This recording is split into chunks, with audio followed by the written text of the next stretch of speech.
बाबू बाबू, मैं पास हो गया। मैं पास हो गया। क्या बराहे क्या रिजल्ट आ गया? हाँ बाबू, अभी अभी आया। अच्छा बेटा, भगवान का लाख लाख शुक्रगुजार है कि इस बार मेरा बेटा पास हो गया।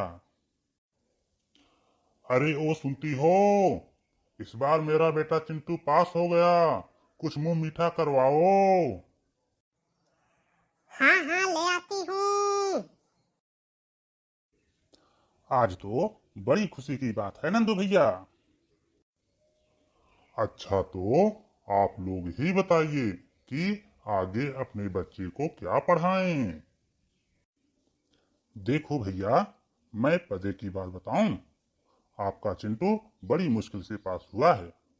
इसको बीए करवा दीजिए तो ज्यादा अच्छा रहेगा, क्योंकि बीए करना आसान है। आगे अपना करियर बनाने में कोई कठिनाई भी नहीं होगी। लेकिन भैया, बीए कराएं भी तो किस विषय से? देखो भाई, मेरी समझ से कोई भी विषय लीजिए, लेकिन उसके साथ संस्कृत जरूर दिलवा दीजिए। संस्कृत? ना बाबू ना, संस्कृत तो बहुत कठिन होती है। अरे बेटा नहीं, संस्कृत को जितना कठिन समझा जाता है उतनी कठिन नहीं है। आजकल संस्कृत को हिंदी के साथ पढ़ा जाता है। संस्कृत कठिन है, ऐसा लोगों के मन में भ्रम पैदा हो गया है। जरा सोचिए कि जिस भाषा का पूरा व्याकरण बन गया हो, वह भाषा कठिन कैसे हो सकती है? व्याकरण एक बार समझ गए तो सब कुछ सरल हो जाएगा। अच्छा, लेकिन संस्कृत की जगह हिंदी भी तो ली जा सकती है। हाँ भैया, हिंदी जरूर ली जा सकती है, लेकिन संस्कृत के बिना हिंदी का कोई भविष्य नहीं है। अच्छा, ऐसा है क्या? लेकिन बहुत लोग सिर्फ हिंदी से बीए कर लेते हैं, संस्कृत लेते ही नहीं हैं। ऐसे लोग हिंदी से आगे कोई परीक्षा नहीं दे पाते हैं। दोबारा उनको संस्कृत से बीए करना पड़ता है। इसलिए हिंदी के साथ संस्कृत जरूरी है, लेकिन संस्कृत के साथ हिंदी लेना जरूरी नहीं होता है। अच्छा, ऐसी बात है। लेकिन यह भी बताइए कि संस्कृत का भविष्य क्या है?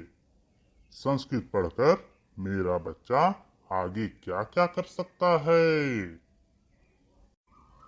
भाई, दूसरे विषयों की अपेक्षा संस्कृत का अच्छा भविष्य है। आपका बच्चा प्राइमरी से लेकर इंटर कॉलेज तक का शिक्षक बन सकता है। डिग्री कॉलेज में, यहाँ तक विश्वविद्यालय में भी प्रोफेसर तक बन सकता है। अरे वाह, यह तो फर्स्ट क्लास की नौकरियां हैं। हाँ, और क्या। इतना ही नहीं, यूपीएससी की परीक्षा में संस्कृत को एक विषय के रूप में ले सकता है। यहाँ तक कि आपका बेटा आर्मी में धर्म गुरु का पद भी प्राप्त कर सकता है। अरे वाह, तब तो संस्कृत पढ़ना ही चाहिए। अरे भैया, उत्तराखंड में संस्कृत राजकीय भाषा बन चुकी है। बीजेपी सरकार में उत्तर प्रदेश की राज्य भाषा बनने में देर नहीं लगेगी। लेकिन राजकीय भाषा बनने से हमारा क्या फायदा होगा? देखो भाई, अगर अपने उत्तर प्रदेश की राजकीय भाषा बन गई तो संस्कृत की मांग बहुत बढ़ जाएगी और बम्पर भर्तियां आएंगी। आनंद भैया सही कह रहे हैं। फिर तो आपके बेटे की नौकरी पक्की ही समझिए। अरे और सुनिए, नासा ने कहा है कि संस्कृत एकमात्र ऐसी भाषा है जो कंप्यूटर प्रोग्रामिंग के लिए सबसे अच्छी मानी जाती है। अच्छा, थोड़ा और कुछ बताइए। संस्कृत के विषय में इतना कुछ सुनकर बहुत अच्छा लग रहा है। संस्कृत देव भाषा कही जाती है, मतलब संस्कृत पढ़ने से देवता भी प्रसन्न होते हैं। वेदों की भाषा संस्कृत ही है। संस्कृत सबसे प्राचीन भाषा भी है, इसीलिए इसे सभी भाषाओं की जननी कहा जाता है। संस्कृत के शब्दों का उच्चारण करने से हमारा स्वास्थ्य भी ठीक रहता है। अच्छा भैया, अगर संस्कृत पढ़ने के इतने लाभ हैं, तो आजकल संस्कृत की उपेक्षा क्यों हो रही है? पिछली सरकारों ने संस्कृत भाषा की बड़ी उपेक्षा की है, जिसके कारण हम लोग खुद की संस्कृत सभ्यता को भूलते जा रहे हैं, पाश्चात्य संस्कृत सभ्यता को अपनाते जा रहे हैं। लेकिन संस्कृति सभ्यता का संस्कृत भाषा से क्या संबंध है? अरे भैया, अपने देश की संस्कृति और सभ्यता तो संस्कृत ग्रंथों में ही सुरक्षित है। जब संस्कृत के ग्रंथ नहीं पढ़े जाएंगे तो अपनी संस्कृति भूल ही जाएगी। फिर देश का पश्चिमीकरण होने से कोई रोक नहीं पाएगा। अच्छा, मैंने ये भी सुना है कि संस्कृत पढ़ने वाले लोग बड़े अंधविश्वासी होते हैं। अरे नहीं भैया, भला आप ही सोचिए कि कोई भाषा अंधविश्वास कैसे पैदा करेगी। हाँ, इतना जरूर है कि सारा अंधविश्वास संस्कृत ना पढ़ने की वजह से ही है। किसी ने कहा कि संस्कृत कठिन है, आपने मान लिया कि संस्कृत कठिन है। यह अंधविश्वास नहीं तो और क्या है? यह तो उसी प्रकार है जैसे अंगूर को चखे बिना कोई कह दे कि अंगूर खट्टे होते हैं। भाई, सभी अंगूर तो खट्टे नहीं होते हैं। इतना ही नहीं, संस्कृत पढ़कर आपका बेटा कथावाचक भी बन सकता है। दूसरे लोगों का विवाह आदि संस्कार करवाकर मोटी रकम कमा सकता है।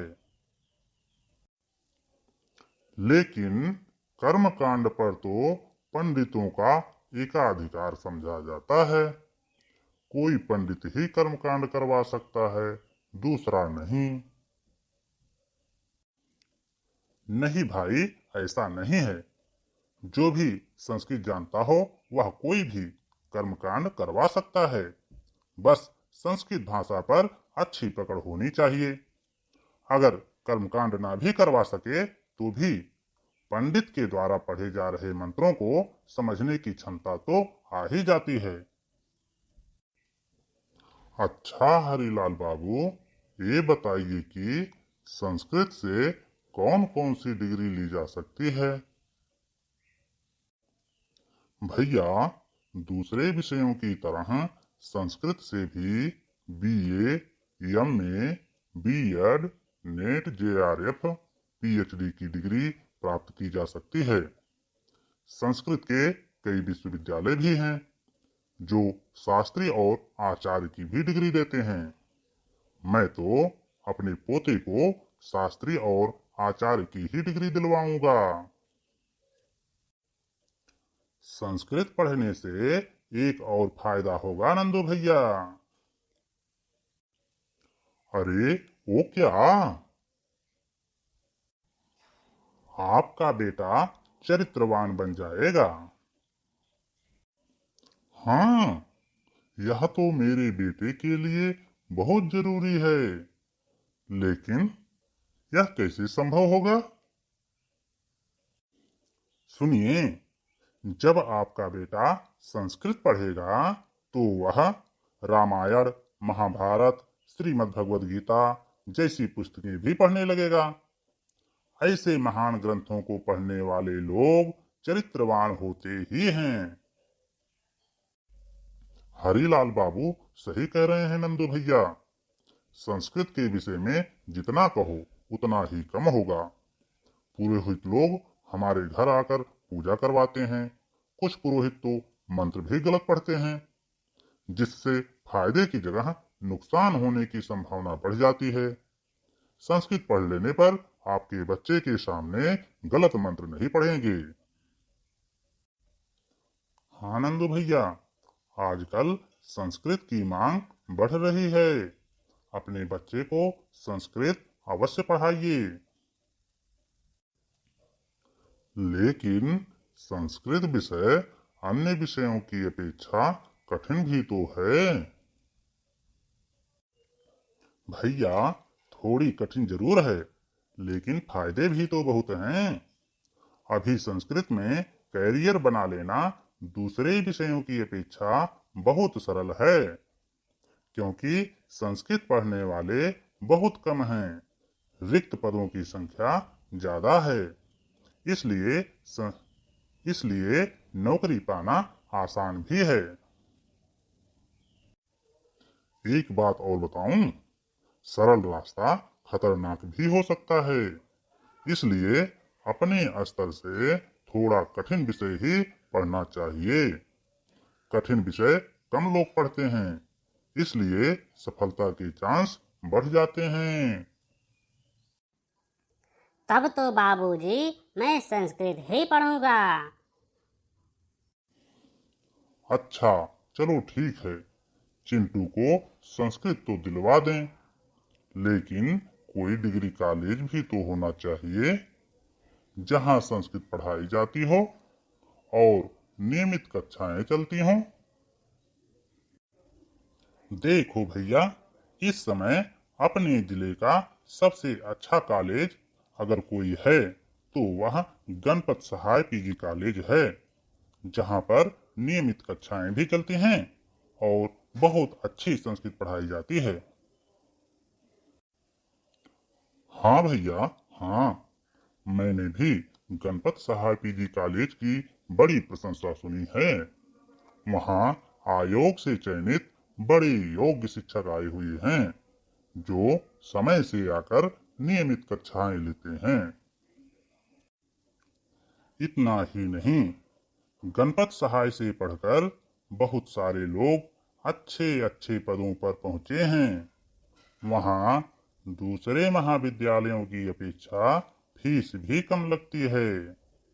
इसलिए अगर अपने बच्चे को संस्कृत पढ़ाने का निर्णय ले ही लिया है तो गणपत सहाय पीजी कॉलेज में प्रवेश दिला दीजिए।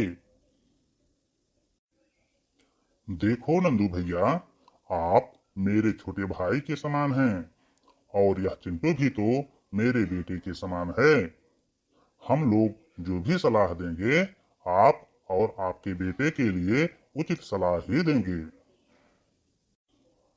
भैया, आजकल के बच्चे तो अपने बड़े बुजुर्गों से या अपने शिक्षकों से सलाह लेना ही भी पसंद नहीं करते हैं कि उन्हें किस विषय का चुनाव करना चाहिए, किस विषय का नहीं। गलत विषय का चुनाव कर लेने के बाद उनका भविष्य अंधकारमय हो जाता है, फिर पछताने के अलावा कुछ नहीं मिलता। हाँ भैया, बच्चों को चाहिए कि अपने बड़ों से, शिक्षकों से सलाह ले लेना चाहिए कि बीए में कौन कौन सा विषय लें, ताकि उनका भविष्य उज्जवल हो सके। आप जैसे लोगों की सलाह मानकर मेरा बेटा निश्चय ही हम लोगों का नाम रोशन करेगा। आप लोग कब तक गपसड़ाके करते रहेंगे? घर पर मिठाई आ गई है। चलिए, आप लोग मुंह मीठा कीजिए और चाय भी पीजिए। तो मित्रों, अगर वीडियो अच्छी लगी हो तो चैनल को सब्सक्राइब कीजिए, लाइक कीजिए और अपने दोस्तों के साथ शेयर कीजिए।